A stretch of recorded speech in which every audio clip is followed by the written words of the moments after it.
अक्टूबर से जन सुराज पदयात्रा के अभियान के तहत मैंने आपके ज़िले पश्चिम चंपारण के भितिहरवा से पदयात्रा अपनी शुरू की है। आज करीब करीब मुझे पैदल चलते हुए 37-38 दिन हुए हैं। इस दौरान हम लोग करीब करीब 2/3 पश्चिम चंपारण पैदल चलकर अभी आज यहाँ बैरिया पहुँचे हैं। अभी इस ज़िले में मुझे कुछ और दिन बिताने हैं। यहाँ से हम लोग नौतन, बेतिया, मझौलिया होते हुए पूर्वी चंपारण में जाएंगे। अभी तक का जो मेरा अनुभव रहा है उसको संक्षिप्त में अगर 2-4 जो महत्वपूर्ण बातें मेरी समझ में आई वो मैं आपसे साझा करता हूँ। उसके बाद आपके जो प्रश्न हैं उसका जवाब देंगे। यहाँ पश्चिम चंपारण में एक जो सबसे बड़ी समस्या जो हम लोग बिहार के स्तर पर समझते हैं, पलायन की, ये बात तो पहले भी जानकारी थी कि बिहार से बहुत बड़ी संख्या में लड़के बाहर रोजगार की तलाश में, रोजी रोजगार की तलाश में जाते हैं। जब मैं यहाँ गांव में इतने दिन से घूम रहा हूँ तो पलायन की समस्या के विकरालता का अनुभव हो रहा है। अभी छठ के बाद तो गांव में कुछ नए युवा दिख रहे हैं, लेकिन छठ के पहले तक जब मैं गांव में घूम रहा था तो ज़्यादातर गांव में मुझे वृद्ध, बच्चे और महिलाएं मिलती हैं। और पूछने पर, पता करने पर पता चलता है कि 60 से 70% तक युवा जो काम करने के एज ग्रुप में हैं, ऐसे लोग 12 से 15,000, 20,000 के रोजगार की तलाश में या रोजगार के चलते, रोजगार के लिए बिहार से बाहर किन्हीं दूसरे राज्यों में काम करते हैं। और चंपारण में मुझे ऐसे लोग भी मिले जो लद्दाख से लेकर केरल तक जाने वाले लोग हैं। कुछ एरिया में ऐसे भी लोग मिले जो लद्दाख जाते हैं, कुछ एरिया में ऐसे लोग मिले जो केरल जाते हैं। तो पूरे भारत में यहाँ से लोग जा रहे हैं। ये पलायन की विकरालता, यहाँ पर रोजी रोजगार का अभाव उस चीज़ को दिखाता है। दूसरी जो बड़ी बात यहाँ देखने को आई, ये जो बालू पत्थर उद्योग यहाँ होता था, वन राज्य अधिनियम के पूर्णतः लागू नहीं होने की वजह से, खासकर जो ऊपरी एरिया है, जो नॉर्थ का एरिया है, थरवट का एरिया जिसको आप बोलते हैं, उस एरिया में और उससे लगते हुए प्रखंडों में लोगों ने बड़ी संख्या में ये बताया कि वन राज्य अधिनियम के लागू नहीं होने की वजह से यहाँ जो पत्थर का काम था, बालू की जो उपलब्धता थी, वो पूरी तरीके से समाप्त हो गई है। और पुलिस का उसमें बहुत ज़्यादा हरासमेंट है, जिसकी वजह से जो लोगों को रोजगार मिला हुआ था वो तो नहीं मिल रहा है। आर्थिक क्षति तो एक बात है, लेकिन दूसरी जो उसकी बड़ी समस्या है कि जो पत्थर नदी के द्वारा आता था, वो चूंकि अब पत्थर वहाँ से उठाया नहीं जा रहा है, तो नदी का बेड जो है नीचे से वो ऊपर होता जा रहा है, जिसकी वजह से पानी से कटाव की समस्या, करीब सैकड़ों गांव ऐसे हैं जिनमें कि कटाव की समस्या आज से 2 साल, 4 साल, 5 साल पहले नहीं थी, वो अब उनको सामना करना पड़ रहा है। तो ये एक नई बात समझ में आई। तीसरी बात जो लोगों ने हर जगह बताया, यहाँ पर कृषि की जो दिक्कत है, भूमि उपजाऊ है। चंपारण में मैं जहाँ गया हूँ, अगर ये बूढ़ी गंडक के कुछ कटाव वाले एरिया को छोड़ दें, ये चौमुखा वाला जो एरिया है, तो ज़्यादातर जगहों पर भूमि उपजाऊ है। कृषि योग्य भूमि का पूरा वहाँ कृषि हो रही है। लेकिन लोगों की जो समस्या है, यूरिया की अनुपलब्धता, एक तो 277 का यूरिया 800, 900, कुछ जगहों पर तो लोगों ने 1100-1200 रुपये में भी यूरिया खरीदा है। लेकिन लोगों को पैसे से भी ज़्यादा इस बात का दर्द है कि जब उनको ज़रूरत थी वो 1100 रुपये में भी यूरिया नहीं मिला। और जो फसलों के दाम हैं, यहाँ 2 मुख्य फसल अभी इस सीजन में है, धान और गन्ना। दोनों ही चीज़ में, जैसे धान का समर्थन मूल्य है वो 2040 है, लेकिन अभी तक पूरे चंपारण में मुझे कोई ऐसा नहीं मिला 37-38 दिन में जिसने अपना धान 1300 रुपये से ज़्यादा या 1350 रुपये से ज़्यादा बेचा है। कुछ ऐसे लोग भी मिले जो 1000-1100 रुपये में भी मजबूरी में अपना धान बेच रहे हैं। गन्ने को लेकर जो लोगों ने बताया, यहाँ 3 मुख्य वैरायटी गन्ने की लोग उपजा रहे हैं। एक वैरायटी जो मिल वाले प्रेफर्ड वैरायटी मानते हैं या कैटेगरी ए जिसको मानते हैं, उसमें लोगों की शिकायत ये है कि उस वैरायटी में रोग ज़्यादा लग रहा है और वो गन्ना सूख ज़्यादा रहा है। लेकिन चूंकि मिल वाले इंसिस्ट कर रहे हैं, दबाव दे रहे हैं कि नहीं आपको यही वैरायटी लगानी है, इसलिए ज़्यादातर लोगों को वही वैरायटी लगानी पड़ रही है, जिससे कि उनको नुकसान हो रहा है। दूसरा, लोगों ने गन्ने को लेकर 2-3 बातें जो बताई कि जो दूसरे कैटेगरी और तीसरे कैटेगरी का गन्ना है, मिल वाले उसको लगा रहे हैं, उसका पैसा कम, समर्थन मूल्य ही कम है, लेकिन उससे भी ज़्यादा परेशानी है कि उस गन्ने को सबसे अंत में लिया जाएगा। अंत में लिए जाने की वजह से वो गन्ना, कई जगहों पर लोगों ने इस बात की शिकायत की कि वो गन्ना हमारा खेत में खड़े खड़े ही सूख रहा है। गन्ने को लेकर और जो शिकायत लोगों ने बताया कि एक तो यूपी के मुकाबले यहाँ समर्थन मूल्य कम है, दूसरा जो मिलों की धांधली है वेट में, एक ट्रेलर में लोग बता रहे हैं कि 5 क्विंटल मिनिमम वेट की हेराफेरी है, जो किसी भी हालत में किसान के अपने जेब से ही कट रहा है। एक ट्रेलर जो गन्ना जाता है उसमें कम 5 क्विंटल तक वजन कम करके ही उसको लिया जाता है। पर्ची का जो सिस्टम था यहाँ, जिसमें बिचौलियों को बहुत बड़ी एक एडवांटेज उनको था, जिसके पास 10 बीघा भी खेत है उसने 100 बीघे का 100 एकड़ का पर्ची बनाया हुआ है और इफेक्टिवली वो बिचौलिए के तौर पर छोटे किसानों से गन्ना खरीदकर मिल को बेचता है। सरकार ने उसमें शायद कुछ सुधार करके अभी मोबाइल पर सूचना देनी शुरू की है, पर्ची को रिप्लेस करने की कोशिश की गई है, लेकिन ज़्यादातर किसानों से जहाँ तक मैं बात कर पाया हूँ, लोग अभी भी पर्ची पर ही आधारित हैं। खासकर जो छोटे गन्ना उत्पादक हैं, उन लोगों के पास ये मोबाइल वाली सुविधा या मोबाइल के माध्यम से पर्ची की जगह जो व्यवस्था बनाई गई है वो सुविधा अभी लागू नहीं हुई है। तीसरी बात जो चंपारण में बड़े स्तर पर सुनने को मिली अभी तक, वो है बाढ़ की और कटाव की समस्या। जैसे जो सीमांचल के कोसी के एरिया हैं या कुछ बिहार के दूसरे जिले हैं जहाँ पर कि हम लोग जानते हैं कि वहाँ बाढ़ आता है, वहाँ बाढ़ से बचने की या बाढ़ आ जाने पर उस पर राहत की, सहायता की एक समुचित व्यवस्था है। चंपारण के विषय में जो मुझे समझ में आया कि चूंकि यहाँ पर बाढ़ ज़्यादातर केसेस में फ्लैश फ्लड है, मतलब एक दिन आया 2 दिन आया बाढ़ निकल गया, तो यहाँ के लोगों को दोहरी मार पड़ रही है। बाढ़ से उनको नुकसान भी हो रहा है और बाढ़ का जो राहत है, बाढ़ से जो राहत का जो प्रावधान है उसका भी उनको फायदा नहीं मिल रहा है। सबसे बड़ी जो नदी जिसको लेकर लोगों ने अभी तक मुझे बताया है, अभी तक जितने एरिया में मैं गया हूँ, एक तो मसान नदी के कटाव को लेकर पूरे चंपारण में करीब करीब 5-6 प्रखंडों में लोगों ने मसान नदी से कटाव, उसके द्वारा जो बाढ़ की विभीषिका है उसके बारे में बताया।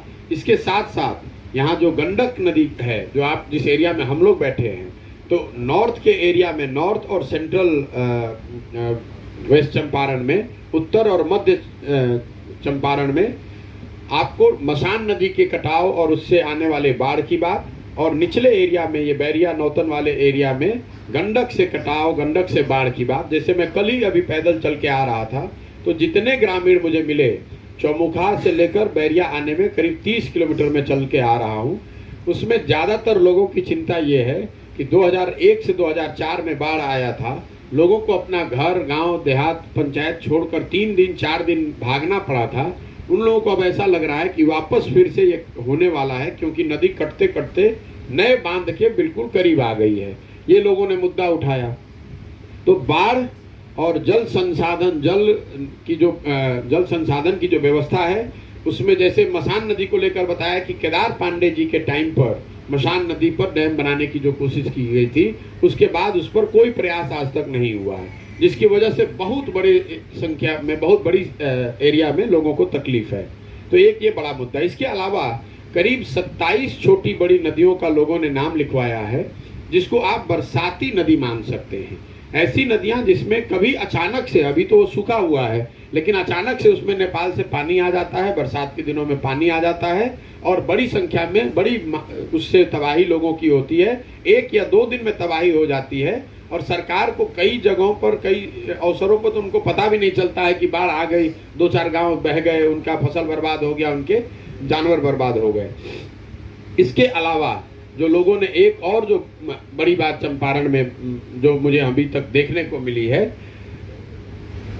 यहाँ पर जो जमीन का बंटवारा है उसको लेकर भी मैं बड़ी संख्या में लोगों ने कंप्लेन करा है। कोई एक मोटे तौर पे अनुमान है, मैं इसका ऑथेंटिक कोई प्रमाणिक तौर पे बात नहीं कर सकता हूँ, करीब 1.25 लाख ऐसे लोग चंपारण, पश्चिम चंपारण में हैं, जिनको जमीन का पट्टा पिछले 30 से 35-40 साल में दिया गया है। अलग अलग सरकारों के द्वारा दिया गया है, अलग अलग व्यक्तियों के द्वारा दिया गया है।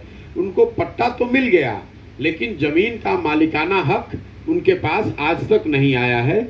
इस वजह से ज़्यादातर भूमिहीन जिनको सरकार ने अपने कागज पर जमीन दे दिया है, उनके हाथ में जमीन नहीं है।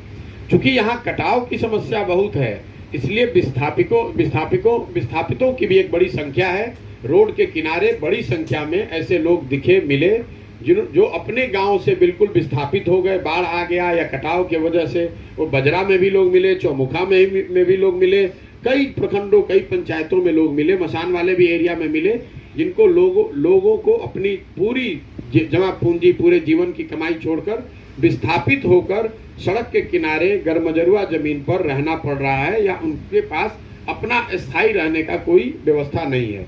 तो ये 3-4 जो बड़ी समस्या जो मैंने आपको बताया कि यहाँ रोजी रोजगार, पत्थर बालू की जो समस्या है वो, तीसरी बात जो किसानों के लिए यूरिया और खासकर नेपाल से और यूपी से लगता हुआ जो एरिया है, जिसके वजह से जो काला बाजारी हुई है खाद की, यूरिया की और दूसरे खादों की, उसकी वजह से जो परेशानी है। फसलों का दाम न मिल पाना, वो चंपारण स्पेसिफिक घटना नहीं है, लेकिन यहाँ पर चूंकि किसान बड़े पैमाने पर खेती कर रहे हैं, तो उस पर लोगों ने बात करी। बाढ़ और कटाव की बात, इसके अलावा जो चंपारण विशेष जो मुझे बातें समझ में आई हैं कि यहाँ पर की जो परेशानी है, उसको लेकर 2-3 बातें मैं आपको बताना चाहता हूँ। जो थरवट का एरिया है, या यहाँ पर दलित, महादलित और अति पिछड़ों में खासकर जो ये बिंद मलाह समाज के जो लोग यहाँ रहते हैं, उनमें अभी भी ज़्यादातर लोग, मैं जहाँ पर भी गया, नोनिया, बिंद या अति पिछड़ा आप जनरल कह लीजिए, जो 4-5 यहाँ बड़ी संख्या में अति पिछड़ा समाज के लोग हैं, दलित महादलित के लोग हैं, उनके घर ज़्यादातर जगहों पर मुझे आज भी मिट्टी के या झोपड़ी की ही दिखे। लोगों के घरों में जाकर भी देखा हमने, लोग पकड़कर हाथ ले भी जाते हैं देखने के लिए, दिखाने के लिए कि उनके घरों की दशा क्या है, वो कैसे रहते हैं। तो दलित महादलित टोलों में तो मुझे ऐसा ही दिखा कि घरों में लोग आज भी मिट्टी के घर में या झोपड़ी में रह रहे हैं, और उनके घर में चौकी खटिया भी नहीं है। ज़्यादातर घर में लोग नीचे ही फर्श पर बिछाकर या ज़मीन पर बिछाकर सोते रहते हैं। बरसात में उनके घर में पानी घुस जाए तो लोग चाचर बिछाकर रहते हैं, उनके यहाँ खटिया चौकी भी नहीं है। इसके अलावा 2-3 बातें जो सरकार दावा करती है इंदिरा आवास योजना को लेकर, प्रधानमंत्री आवास योजना जिसका नाम हो गया है, जहां पर भी आप जाइएगा लोग यही बताते हैं कि इंदिरा आवास योजना, प्रधानमंत्री आवास योजना में लोगों को, बेनिफिशरीज को आवास नहीं मिला है, या जिनको मिला है वो इंदिरा आवास योजना के ज़माने में 20,000 रुपया मिला था। आज जिनको 1,40,000 रुपया मिल रहा है, उसमें बड़े पैमाने पर धांधली, 25,000 से 40,000 रुपया तक लोगों को पैसा देना पड़ रहा है। उस देने के बाद भी लोगों का जो मानना है, या लोग जो बता रहे हैं कि जो 30,000 रुपया, 35,000 रुपया घूस देने के बाद भी जो पैसा मिलता है, उससे वो घर इसलिए नहीं बना पा रहे हैं क्योंकि यहाँ पर बालू की और गिट्टी की उपलब्धता नहीं है। लोगों ने जो बताया कि अगर वो बालू खरीदते हैं तो करीब करीब 60-70 हज़ार रुपये का तो सिर्फ बालू ही हो जाता है। तो अगर 1,40,000 प्रधानमंत्री आवास योजना में मिल रहा है, उसमें 25-30 हज़ार, 40,000 रुपया आपने पीसी में दे दिया या भ्रष्टाचार की भेंट चढ़ गया, आपके पास 1 लाख से 1,10,000 रुपया बचा, और उसमें 60,000 रुपये का अगर आप बालू ही खरीद लेंगे तो घर कैसे बनाएंगे। तो जो मुझे समझ में आया, लोगों को जिनको पैसा मिल भी रहा है, वो भी उस पैसे को लेकर किसी दूसरे चीज़ में उसका उपयोग कर रहे हैं, वो घर नहीं बना रहे हैं। एक स्कीम की जो लोगों ने बात करी कि जिनको इंदिरा आवास योजना में पहले 20,000 रुपया मिला था, शायद सरकार ने अभी नया प्रावधान किया है कि उनको एक घर को बेहतर करने के लिए 50,000 रुपया की एक सुविधा दी जा रही है, लेकिन वो स्कीम की अभी घोषणा हुई है। जमीन पर मुझे अभी तक उसका कोई बेनिफिशियरी नहीं मिला जिसको घर के अपग्रेडेशन के लिए या मरम्मती के लिए 50,000 रुपया मिला हो। कुछ जनप्रतिनिधियों ने इसकी बात जरूर की कि हाँ ये स्कीम आई है, लेकिन अभी लोगों तक ये स्कीम पहुंची नहीं है। दूसरी एक जो बड़ी बात समझ में आई, शौचालय को लेकर। ज्यादातर गांव में जो यहाँ पर ODF गांव घोषित हैं, कहीं पर भी आप नाक पर गमछा बांधे बगैर गांव से निकल नहीं सकते हैं। खुले में शौच हर गांव की सच्चाई है। मैंने जहां तक पता किया, क्योंकि ज़्यादातर गांव में मैं जब चल रहा हूं तो वहां के मुखिया, सरपंच, जनप्रतिनिधि साथ में चलते हैं। मैंने उनसे जब पूछा कि भाई अगर आपका गांव ODF है तो ये इतने खुले में शौच क्यों है, तो एक लोगों की समझ होती है कि शायद लोगों के घर में शौचालय बन गया है और वो यूज नहीं कर रहे हैं। वो बात नहीं है। यहाँ खुले में लोग ये बता रहे हैं कि शौचालय बनाने के क्रम में बड़े पैमाने पर भ्रष्टाचार हुआ है। 2000 से 6000 रुपए तक अधिकारी और जो लोगों की भी मिली भगत हो उनको दिया गया। 12000 रुपया बेनिफिशियरी को मिल गया। शौचालय सिर्फ कागज पर ही बनाया गया और सरकार के दबाव में ODF के सर्टिफिकेट जारी किए गए हैं। दूसरी एक और जो समस्या जो दो समझ में आ रही है, सड़कों को लेकर ये मानना है कि नीतीश जी की सरकार में सड़कें बनी हैं। उसकी सच्चाई जो मैं देख पा रहा हूँ, 38 दिन हो गए मुझे पैदल चलते हुए अभी तक, और मैं इसका अभी 2 दिन के बाद वीडियो भी जारी करूंगा।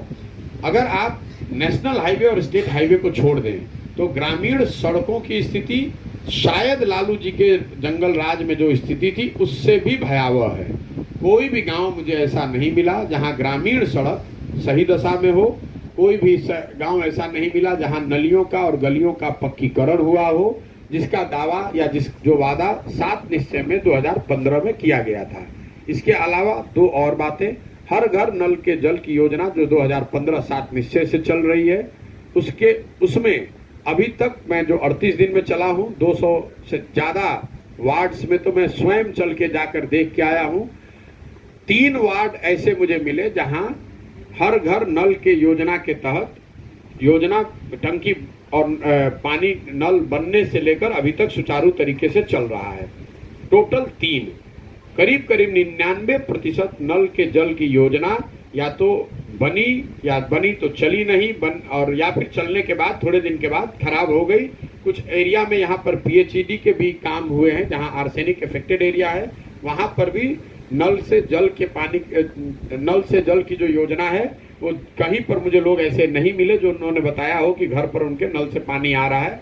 कुछ एकाध अपवाद को छोड़ दें तो 2 योजना और जो सरकार की चर्चा वाली योजना है, एक तो जो 7 निश्चय में योजना बताई गई थी कि युवाओं को जो बेरोजगार लड़के हैं 18 साल से 35 साल तक के एज वाले हर बेरोजगार को 1000 रुपया मासिक सहायता की बात कही गई थी।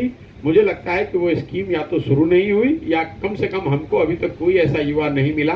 मैं हर मीटिंग में ये पूछता हूँ, 18 से 35 साल के एज के बेरोजगारों को मासिक सहायता जो सरकार की ओर से मिलनी चाहिए थी 1000 रुपये कम से कम, वो नहीं मिल रही है।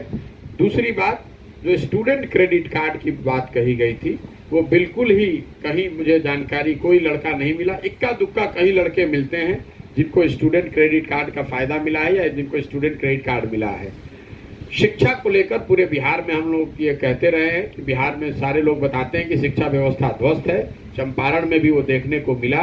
मुझे अभी तक शायद ही 1-2 ऐसा कोई स्कूल मिला हो जहां बिल्डिंग, शिक्षक और बच्चे तीनों हों। ज्यादातर जगहों पर जहां पर विद्यालय के बिल्डिंग बने हुए हैं वहां समुचित या सही संख्या में शिक्षक नहीं है। जहां पर सही मात्रा में शिक्षक हैं वहां बिल्डिंग नहीं है। जहां दोनों हैं, मुझे ऐसे भी इंस्टेंस मिले जहां बिल्डिंग भी है, शिक्षक भी है, लेकिन लड़का ही नहीं है। एक बात और जो समझ में आई सरकारी शिक्षा को लेकर कि बहुत बड़ी संख्या में जो लोग सरकारी स्कूलों में जिनका नामांकन है, ऐसे लोग अब नामांकन तो सरकारी में कराया हुआ है लेकिन वो पढ़ते प्राइवेट स्कूल में है। तो दोनों ही जगह उनकी नामांकन है। ऐसा नहीं है कि वो प्राइवेट में पढ़ रहे हैं, सरकारी उन्होंने छोड़ दिया है, या सरकारी में पढ़ रहे हैं प्राइवेट को छोड़ दिया है। इसके अलावा जो सामान्यतः बातें हैं, अफसरशाही, भ्रष्टाचार, वो हर जगह मिला। भ्रष्टाचार का आलम ये है कि वृद्धावस्था पेंशन जो 400 रुपये सरकार देती है उसमें बहुत बड़ी संख्या में लोग ऐसे मिल रहे हैं जो बता रहे हैं कि उस 400 में जब पहला पेंशन मिलता है तो उसमें 200 रुपये लिया जाता है और हर महीने 400 रुपये में से 20 रुपया कमीशन के तौर पे, पीसी के तौर पर लोगों को देना पड़ता है। आधार कार्ड बनाने में भी लोगों को यहाँ 150 से 500 रुपये तक देना पड़ रहा है। जो अनाज की योजना है उसमें नाम, वो तो सामान्यतः जो आप लोग सुनते रहते होंगे, अनाज की जो सरकार की फ्री राशन की व्यवस्था है उसके लिए जो कार्ड बनाने की बात है उसमें लोगों ने बताया कि उनको 500 से 5000 रुपये तक देने पड़ रहे हैं। मोटे तौर पर भ्रष्टाचार, अफसरशाही की बात हर जगह सुनने को मिलती है।